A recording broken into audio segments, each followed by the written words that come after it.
বন্ধুরা, এই ভিড়টা দেখো। আমরা গতকাল রুবি চ্যানেলের সামনে গেছিলাম, মানে একটা দরকার ছিল। তো এই ভিড়টা হচ্ছে রুবি চ্যানেলের সামনে থেকে, হ্যাঁ, রুবি চ্যানেলের হসপিটাল, তার সামনে থেকে রাত্রেবেলা ফেরার পথে। তো একবার ট্রাই করে দেখি বাসে ওঠা যায় নাকি। দেখলাম বাসে ওঠা অসম্ভব। এই যে ভিড়টা, মানে রুবি চ্যানেলের থেকে এই যাদবপুর যাওয়ার দিকে যে বাসটা আসে, সেই বাসটা রাত্রেবেলা, ঠিক আছে। তো ভিড় মানে দেখো, কি ভিড়, লোক পড়ছে না, মানে দেখো দেখো কিভাবে যাচ্ছে মানুষ। মানে আমরা সাহস করলাম না এই বাসে ওঠার, ও নিঘাতের ভিতরে ঢুকলে ব্যাস শেষ হয়ে যেত। বাসে আর সাহস করিনি আমরা, কিছুক্ষণ অটোর লাইনে দাঁড়িয়ে অটো করে আমরা ফিরেছি।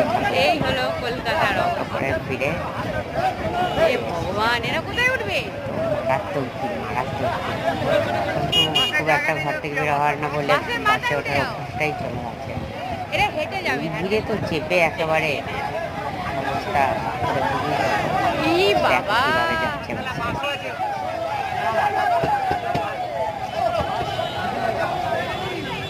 ভিতরে পুরো প্যাকটা অসম্ভব। কটা ভিডিও বানিয়ে নি, দেখে নাও, চলে গেল।